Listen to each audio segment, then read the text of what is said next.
Entonces, el tercer virus herpes humano, o sea, es el de la varicela zoster. Entonces, ustedes ya conocen a este virus, saben cómo es la presentación.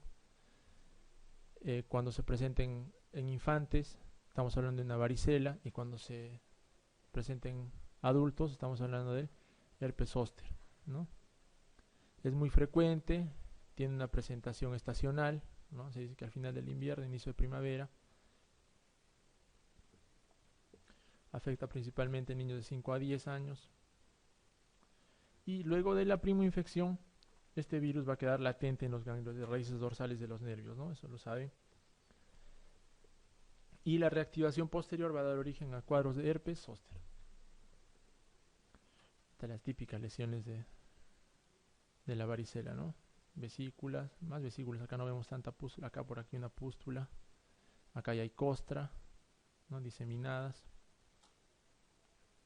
y que puede haber compromiso general, ¿no? Puede haber malestar, fiebre, decaimiento. De repente, en lo que es varicela, podrían preguntarnos en lo que se refiere a la varicela en la gestante, ¿no? Entonces, una paciente con varicela del primer trimestre, ¿hay que tratarla? Sí, ¿no es cierto? El primer trimestre se trata. Y una paciente con varicela que está en el tercer trimestre, ¿la tratamos o no? No. Vemos qué tan cerca está la fecha de parto, ¿ya? Entonces, y en el caso del feto es igual, ¿no? Si la madre ha tenido más o menos una semana antes del parto varicela, entonces al niño hay que darle su tratamiento, ¿ya? Pero si la madre ha tenido varicela un mes antes, 2 semanas antes, entonces no hay que darle tratamiento, ¿ya? Cuando la infección se produce en el primer trimestre, hay riesgo en 1 a 7%, 5% más o menos de casos en que haya malformaciones, ¿no? En el recién nacido. Y en el caso de la infección perinatal, como les decía, se produce en los 5 días previos al parto o en los 2 días posteriores. Produce un cuadro clínico generalizado grave que se acompaña de una alta mortalidad, 30%. Generalmente estos neonatos que han nacido, que han sido infectados por el virus de la varicela durante el parto, van a ser neumonitis, encefalitis viral. Es raro ver herpes zóster en niños. Generalmente esta enfermedad se presenta en adultos. Pues sí tuvimos el caso de una niña, ¿no? Miren, es un cuadro de herpes zóster. Esta niña tenía 8 años. Las típicas lesiones vesiculares, acá ya se estaban haciendo costras. Y gran dolor, ¿no? Gran dolor en un dermatoma. Los dermatomas más afectados son del T3 al L3. Ahí está el herpes zóster. Es una erupción vesiculosa igualmente. Afecta un dermatoma y es consecuencia de la activación del virus del herpes humano tipo 3 que se había quedado en la raíz dorsal, ¿no es cierto?, del ganglio. El cuadro puede estar precedido de dolor intenso, que hasta en el 50% de los casos se convierte en residual. La neuralgia posherpética es muy complicado tratarlo. Las más afectadas, como les había dicho, de T3 a L3. Y también la rama oftálmica del trigémino se puede afectar. Miren, aquí es un esquemita, ¿no?, de cómo es que el virus se queda en el ganglio dorsal. Y cuando hay una reactivación, inmediatamente pasa a las terminaciones nerviosas y produce lo que todos conocemos, ¿no?, vesículas, costras, principalmente en un dermatoma. Si la afectación es en el ganglio facial, va a provocar el síndrome de Ramsay-Hunt. Eso tienen que conocerlo. Se caracteriza por lesiones vesiculares costrosas en conducto auditivo externo y en pabellón auricular y en los dos tercios anteriores de la lengua. Y va a haber parálisis facial contralateral. Síndrome de Ramsay-Hunt. Si hay afectación del virus en el nervio oftálmico, se va a producir ampollas en punta nasal. Y va a haber eritema conjuntival. Entonces eso se llama el signo de Hutchinson, ¿ya? Signo de Hutchinson. Esas dos cosas en lo que es herpes zóster hay que saberlo, ¿no? El Ramsay-Hunt y el signo de Hutchinson, que es por afectación del oftálmico. En cuanto al diagnóstico, es generalmente clínico, ¿no? Un típico cuadro de afectación dermatomal, hay que pensar en varicela zoster, herpes zóster. Se puede pedir pruebas, pruebas de inmunoglobulina, hacen para herpes humano tipo 3, pero no es lo frecuente, ya que más del 85% de la población alguna vez ha tenido varicela, ¿no? Entonces posteriormente puede ser herpes zóster. En cuanto al tratamiento, aquí la dosis de aciclovir es mayor, ¿ya? Se da 800 miligramos 5 veces por día, ¿ya? Igual dura de 7 a 10 días. Entonces, cuando tengan ustedes un paciente, probablemente lo hayan tenido en la consulta, que acude por presentar herpes, 800 miligramos 5 veces por día, sin ningún temor, ¿ya? Esto que evita, ¿no? Evita principalmente la neuralgia posherpética, hace que la neuralgia no sea tan severa. ¿Ya? Aquí en lo que es este tratamiento de herpes zóster, sí es muy importante el tiempo en que le vamos a dar el tratamiento, ¿no? Si ustedes le dan dentro de los 4 primeros días, están asegurando que su recuperación sea mejor, ¿no? Estamos asegurando que la neuralgia posherpética no sea tan severa. Si le dan luego de ese tiempo, ya van a tener complicaciones en tratar el dolor posherpético, ¿no? También se puede dar valaciclovir, una segunda alternativa. Eso se da 1 gramo cada 8 horas, también la dosis alta. Localmente se pueden utilizar algunos preparados, sulfato de zinc, ¿ya? Para tratar el dolor se puede usar aminotriptilina, gabapentina.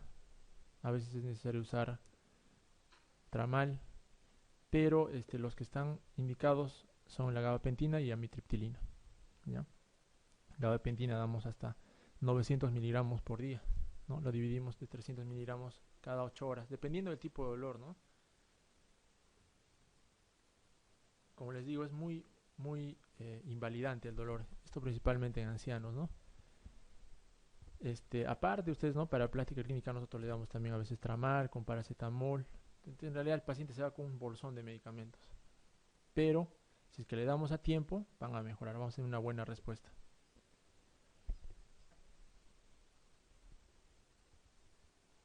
Cuando la afectación es del facial, el dolor no se imaginan cuán intenso. Entonces pacientes los hospitalizamos, ¿no? Y se les da otro tipo de opioides, inclusive se les da a veces para el dolor, ¿no? Y utilizamos también algunos parches que se usan en traumatología, parches de buprenorfina, ¿ya? El Transte, que es el nombre comercial, se les pone un parchecito cada 4 días, también muy buen resultado, es un dolor severo, ¿no? Ya hemos hablado del herpes zóster. Ahora nos vamos al herpes humano tipo 4. Estamos yendo en orden. Es el Epstein-Barr. En dermatología no tiene mucha importancia. Nomás está relacionado con algunos tipos de linfoma, ¿ya?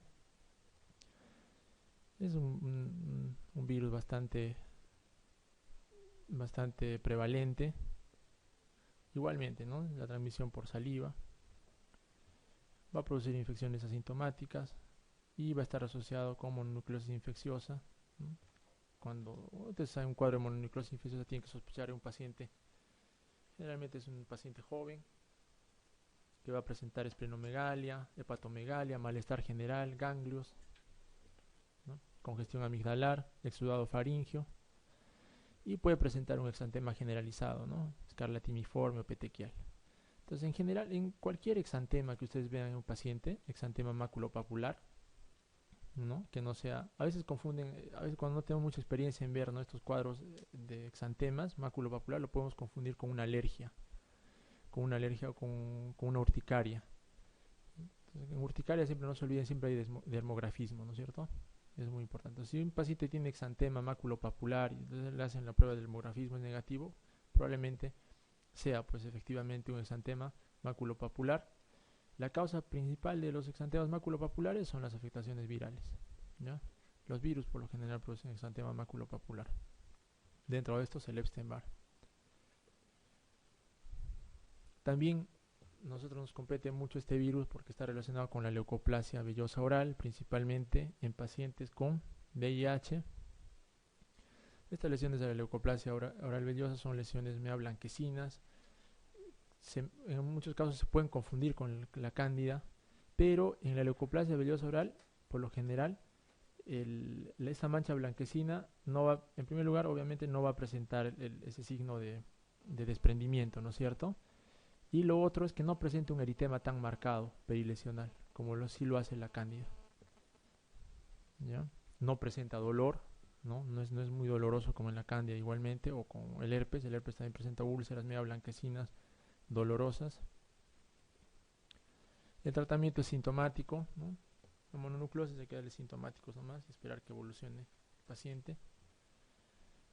Y si hay una enfermedad linfoproliferativa, ¿no? Si es un linfoma este paciente, ya obviamente eso lo va a manejar oncología con inmunomoduladores, quimioterápicos, de acuerdo al cuadro, ¿no? Pasamos al número 5, entonces virus herpes humano tipo 5, el citomegalovirus. De igual manera, este virus en dermatología no tiene muchas implicancias, podría estar relacionado con unos cuadros de exantema, también maculopapular, ¿no? Este debe ser uno de los virus más prevalentes, el 95% de la población, si no es más, tiene el virus, ¿no? Y cuando hay una prima infección también se puede presentar como un síndrome mononucleósico, ¿no? Igual con hepatomegalia, esplenomegalia, malestar general, linfocitosis. El virus humano 6 y 7, les había mencionado, está relacionado con la roceola infantil o sexta enfermedad, ¿no? Que se caracteriza principalmente por un exantema maculopapular igualmente en niños, ¿no? Que presentan un cuadro febril no tan marcado, ¿no? Entonces, también seguramente lo van a ver en pediatría, roceola. Y el virus herpes tipo 8, relacionado con sarcoma de Kaposi, por ahí les podrían preguntar, ¿no? Igualmente, la forma de transmisión es por la saliva, por contacto sexual. Generalmente la primera infección es asintomática, ¿no? A diferencia del 6, del 7, del 5 o del 4, el herpes humano, del 4 al 7, esos presentan exantema maculopapular. El sarcoma de Kaposi, ustedes conocen, es una neoplasia caracterizada por proliferación del sistema retículo endotelial y hay gran cantidad de vasos, hay una gran proliferación de vasos en la histopatología. Entonces la típica lesión del sarcoma de Kaposi, hoy en día que hay tanto VIH, es una lesión elevada violácea, ¿no? Elevada violácea, es característico el color violáceo, ¿no? Y de evolución larga. Generalmente este paciente pues les va a manifestar que tiene la lesión más de un año, más de 8 meses, ¿no? Entonces al examinar van a ver inclusive a veces solamente puede ser una mácula violácea bien característica. La afectación puede ser cutánea o visceral. Eso también es cierto, hemos visto casos de sarcoma de Kaposi en estómago, en intestino, en cualquier lado se puede presentar el sarcoma. El tratamiento por lo general es la quimioterapia, ¿ya? Sobre todo en pacientes inmunodeprimidos que hacen sarcoma de Kaposi diseminado en todo el cuerpo. Pero si es que es un paciente inmunocompetente, porque hay la posibilidad de que un paciente inmunocompetente haga sarcoma de Kaposi, podemos utilizar crioterapia o nitrógeno líquido también se llama, retinoides tópicos, o láser o radioterapia, ¿ya? Bueno, en el caso, como les decía, para pacientes con VIH y que tienen sarcoma de Kaposi, primero les empiezan la quimioterapia y luego les empiezan el targa. ¿Ya? Es semejante a lo que pasa en la tuberculosis. ¿Ya? Primero empiezan en tuberculosis, ustedes saben, paciente con TB y que tiene VIH, primero empiezan tratamiento anti-TB y luego el targa. En el caso de los pacientes con sarcoma de Kaposi, generalmente nos refieren los de infectología para que les hagamos la biopsia y le hagamos el diagnóstico. Hacemos el diagnóstico, lo pasamos a oncología, les hacen la quimioterapia, terminan las sesiones de quimioterapia y se pasan a infectología para continuar su targa. Entonces más o menos eso es lo que pasa con un paciente con VIH y sarcoma de Kaposi. ¿Cuál de las siguientes afirmaciones referentes a la leucoplasia vellosa oral que se asocia a la infección por VIH es incorrecta? Suele ser asintomática, Eso les había mencionado, ¿no? A diferencia de la cándida, del herpes, existen células balonizadas en la histopatología, ¿sí? La mayoría de virus que afectan piel se manifiestan histopatológicamente como balonización, ¿ya? ¿Y qué es la balonización? Ya les había hablado eso en la clase de fisiología, de anatomía. La balonización es el edema intracelular, ¿ya? Es cuando la célula se hincha, ¿ya? Y los virus generalmente producen este fenómeno. ¿Es un marcador clínico de progresión de la infección por VIH? Sí. Puede encontrarse en otras situaciones de inmunodeficiencia también. El primer implicado en su patogenia parece ser Candida albicans. No, ¿no es cierto? Hemos hablado de él. Epstein-Barr. La leucoplasia oral vellosa está ocasionada en presencia del virus de inmunodeficiencia adquirida por Diplococcus, gonorrea, tricomonas vaginalis, herpes simple tipo 2, papilomavirus o virus Epstein-Barr también. ¿Qué saber? Entonces repasen a estos 8 virus que les he mencionado, cada uno con una patología asociada, ¿no? La preguntita también.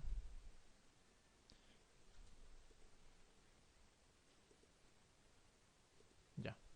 Con relación a los agentes etiológicos y enfermedades infecciosas que producen correlación. Herpes simple. ¿Cuál? Herpes virus, ¿no es cierto? Está facilísimo. Herpes zóster, varicela zóster. Eritrasma, hay de por ahí de repente la duda. El eritrasma, el agente es el Corynebacterium minutísimo. ¿Ya? El eritrasma, para que ustedes sepan, es frecuente encontrarlo, pero más lo vemos en dermatología, ustedes no lo van a ver de repente. Es una patología inflamatoria aguda, ¿no? Que se caracteriza por una lesión eritematosa, bien roja, de bordes no tan definidos como en el caso de la tiña, no elevados, y que se presenta principalmente en región inguinal. ¿Ya? Puede producir prurito. Entonces es producido por el Corynebacterium minutísimo. Y el tratamiento de elección es la eritromicina. ¿Ya? Se le da eritromicina o acitromicina, ¿no? Cualquier macrólido. El molusco contagioso, poxvirus, ¿no? Y la verruga, papilomavirus.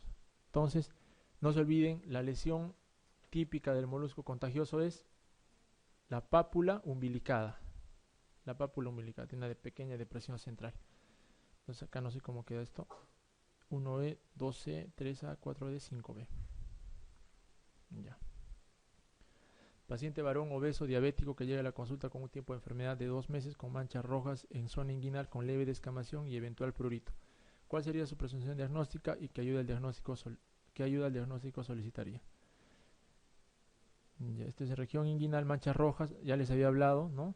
De eritrasma, ¿no? Pero acá tranquilamente si ustedes les ponen entre las alternativas tiña cruris, podrían marcar, ¿no? Porque la tiña cruris también es una mácula, una mancha media roja, pero la característica no se viene de la tiña es los bordes elevados, ¿no?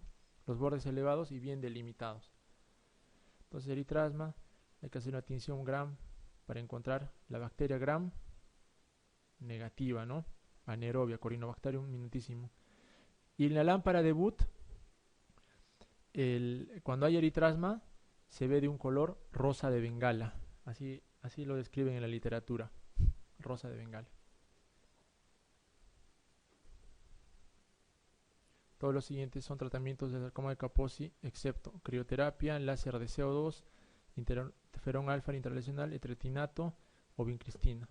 Entonces, etretinato es un análogo de la vitamina D, ¿no es cierto? Entonces, no tiene nada que ver con el sarcoma de Kaposi. Hemos hablado de crioterapia, nitrógeno líquido, láser, interferón alfa, vincristina, es un citostático que también se puede utilizar en sarcoma de Kaposi.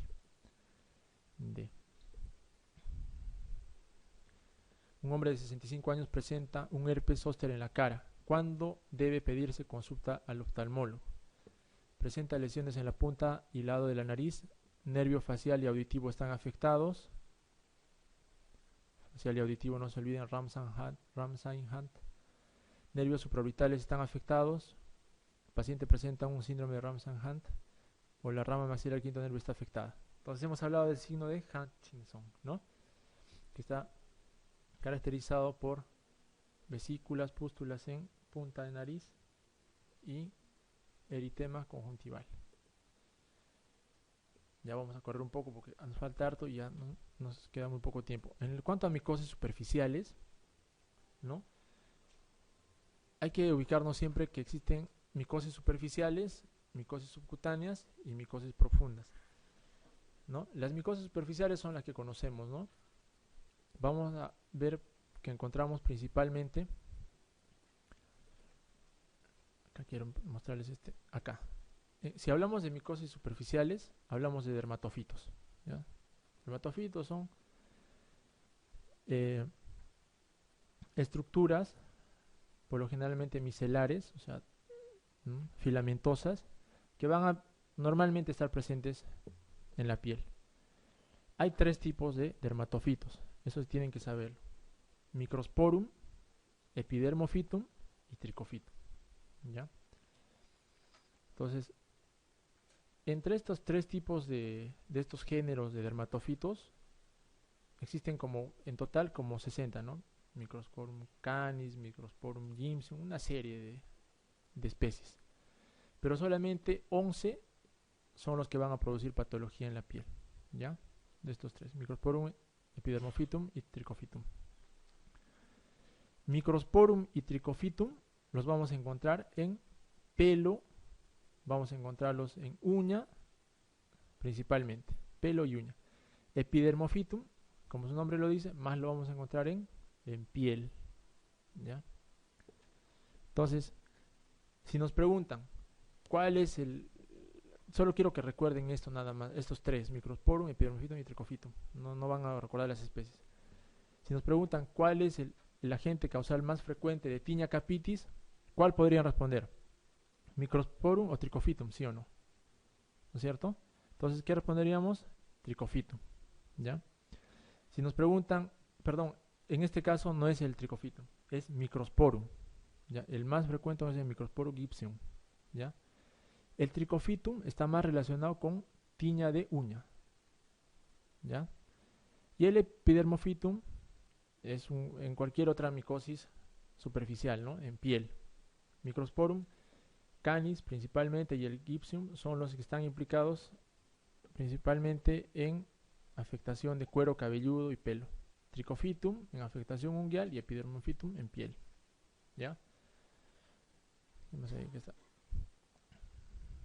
Los hongos pueden ser levaduriformes o filamentosos. En cuanto a los levaduriformes, está la cándida, trichosporum y malacesia. La malacesia, lo conocen, es el productor de la dermatitis seborreica. Ya está relacionado con dermatitis seborreica, también llamado Pityrosporum ovale. Ya así también se le llama malacesia furfura o Pityrosporum ovale. Está relacionado con dermatitis seborreica y también está relacionado con la pitiriasis versicolor, ¿no? La pitiriasis versicolor, no se olviden, es una lesión o una enfermedad generalmente aguda que se caracteriza por presentar zonas de hiperpigmentación o hipopigmentación en tórax anterior y tórax posterior en pacientes jóvenes, ¿ya? Cuando hay una excesiva sudoración, por lo general, se empieza a variar la flora de la dermis, de la epidermis, empiezan a crecer algunos más, ¿no? Estas levaduras, por ejemplo, la malacesia. Entonces, el típico paciente no se olviden, con pitiriasis versicolor es un joven, por lo general deportista, que presenta lesiones hiper o hipopigmentadas en tórax anterior o tórax posterior. Nada más eso deben saber en lo que se refiere a la pitiriasis versicolor, ¿ya? Cándida es una levadura que por lo general no es colonizante de piel en personas normales, no se olvide, pero sí en mucosa oral, ¿ya? Entonces hablamos de levaduras, ¿no? Cándida, trichosporum, malacesia. Filamentosos, hablamos de que los filamentosos son queratofílicos o queratinofílicos. Ya les hablé de Microsporum, Trichophytum y Epidermophytum. Y hay otros filamentosos menos frecuentes, ¿no? La tiña negra o piedra negra, que van a afectar también al pelo. Y mohos oportunistas, que son mucho menos frecuentes, ¿no? También se les puede clasificar a los hongos, ¿no? Aparte de esta clasificación de levaduras y filamentosos, se les puede clasificar en geofílicos, zoofílicos o antropofílicos, ¿ya?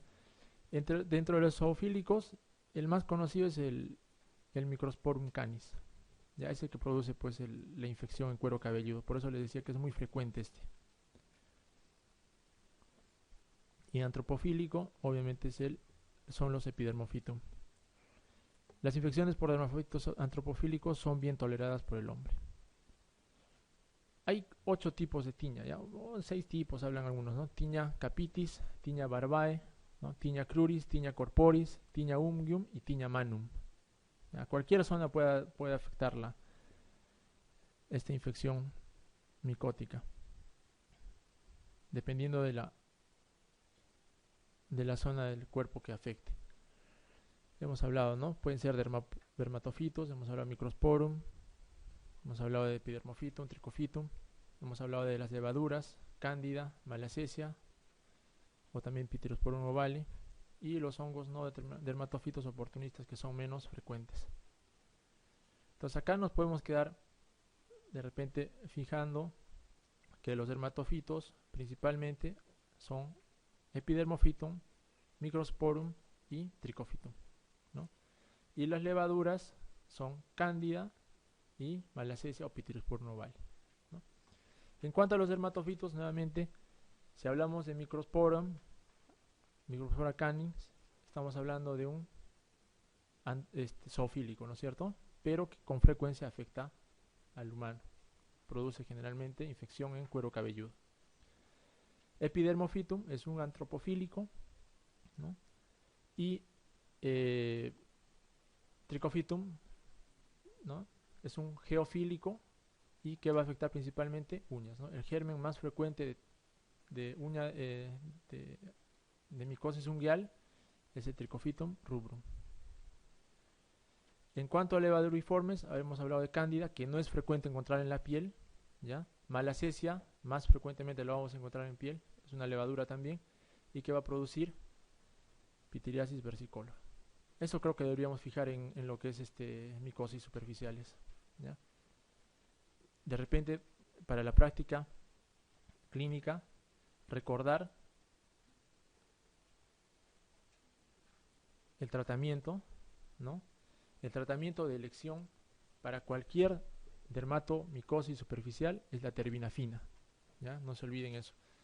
Hay que acostumbrarnos a no recetar mucho fluconazol. Ustedes también en su práctica clínica no olvídense un poco del fluconazol, ¿ya? El tratamiento de elección es terbinafina. 200 miligramos se puede dar una vez diaria, ¿no? Hasta por 30 días, si es en el caso de, hasta 2 semanas, ¿no? En caso de una micosis superficial en piel. Si es en uña, mínimamente 4 meses, ¿ya? Y si es en cuero cabelludo, igualmente es un tratamiento largo, ¿no? 2 meses mínimo. Ahora, en niños, el tratamiento de elección, la grisofulvina, ¿ya? Para cualquier dermatofitosis. La grisofulvina, la dosis es 15 a 25 miligramos por día. Pueden preguntar, a veces preguntan, ¿no? Les ponen una pregunta y un niño con tiña capitis, ¿cuál es el tratamiento de elección? La grisofulvina, no es fluconazol, no es ketoconazol, no es terbinafina, sino grisofulvina, ¿ya? El fluconazol es el tratamiento de elección para cándida, ¿ya? Y como hemos visto, cándida no es un germen que frecuentemente esté colonizando piel, a no ser que el paciente sea inmunosuprimido. Ahora, si viene un paciente con VIH o que tome corticoides, ¿no? O que está en un post-trasplantado, ¿no? Obviamente ahí sí de primera elección vamos a darle su fluconazol, ¿no? Un imidazólico. Pero si es un inmunocompetente, no se olviden terbinafina. Entonces acá vamos a ver unas imágenes para que se distraigan un poquito. Miren, tiña capitis.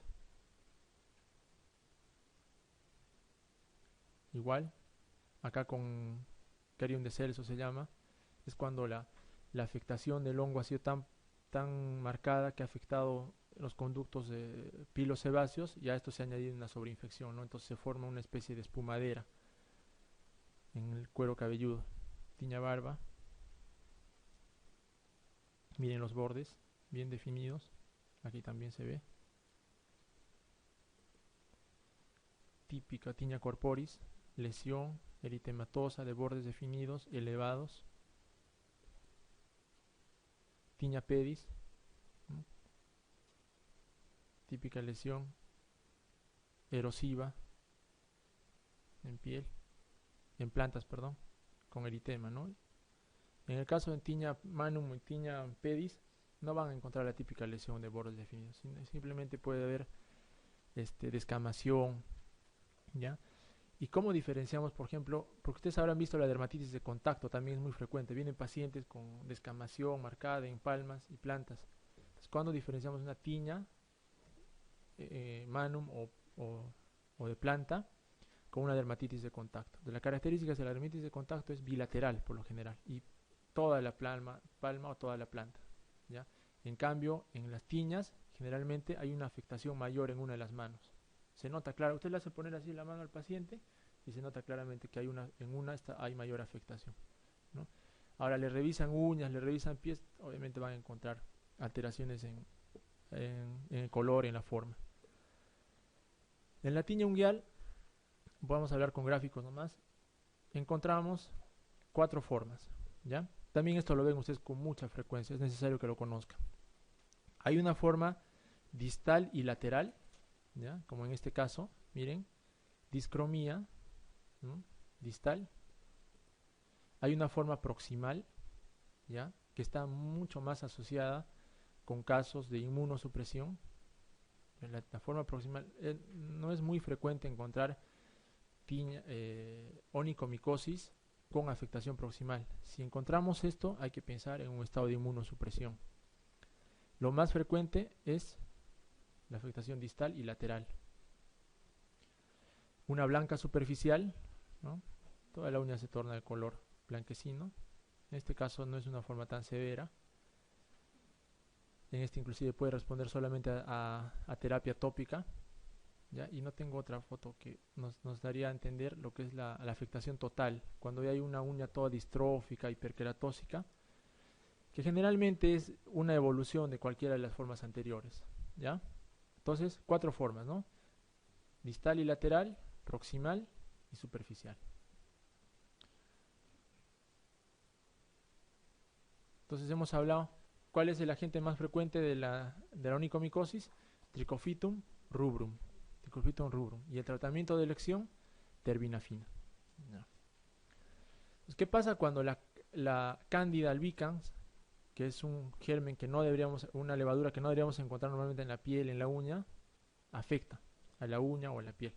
Entonces se puede producir una foliculitis candidiásica o se puede producir una onicomicosis candidiásica, ¿ya?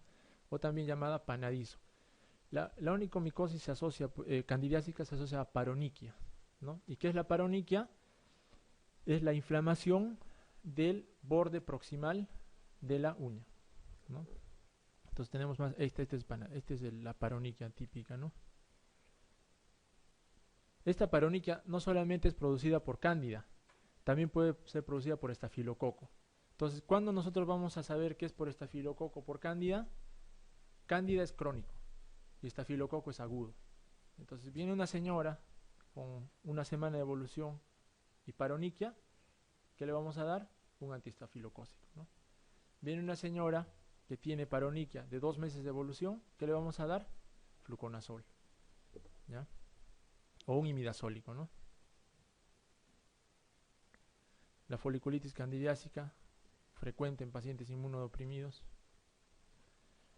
Ya les había hablado del tratamiento. Grisofulvina en niños, activo contra dermatofitos, menos activo contra cándida. Tiene una respuesta terapéutica lenta, ese es el problema, por eso hay que dar un tratamiento prolongado, de 1 mes, 2 meses más o menos en niños.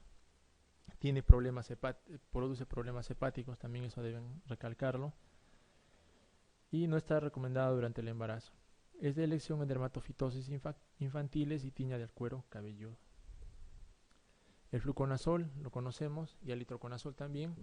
Estos dos tienen una absorción intestinal independiente de la ingesta, es por eso que se recomienda tomarlos con alimentos, y si es con grasas mejor, tiene una mejor absorción.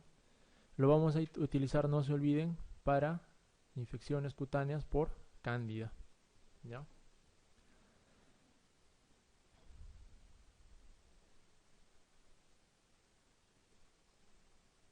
terbinafina, fármaco fungicida de eficacia elevada contra dermatofitos, pero tiene una resistencia más, no resistencia, ¿no? Sino falta de eficacia, solamente una eficacia del 60% contra cándida y malacesia. Tiene una forma oral sistémica con menores efectos que fluconazol e itraconazol y es muy útil en cualquier tipo de tiña, ¿ya? La forma tópica también es efectiva. Ustedes una tiña corporis, una tiña cruris pueden tratarla tranquilamente con terbinafina tópica y van muy bien. El tratamiento por vía tópica es de 20 a 30 días, ¿ya? Ama de casa que desde hace años presenta enrojecimiento de los pliegues proximales de las uñas de varios dedos de las manos que ocasionalmente le supuran. ¿Cuál es el diagnóstico más probable? Dermatitis de contacto, psoriasis, paroniquia candidiásica crónica, líquen plano o dermatofisia. Podría ser una dermatitis de contacto también. Igual, la psoriasis es una enfermedad que frecuentemente se presenta con distrofia unguial. Entonces, ¿cómo diferenciaríamos una psoriasis unguial de una onicomicosis, ¿no? Una onicomicosis, el tiempo igualmente, ¿no? Una onicomicosis probablemente la paciente le va a comentar que tenía la uña, al comienzo estaba en una parte, la distrofia, el cambio de coloración y se ha ido acentuando, entonces probablemente se trate de una onicomicosis.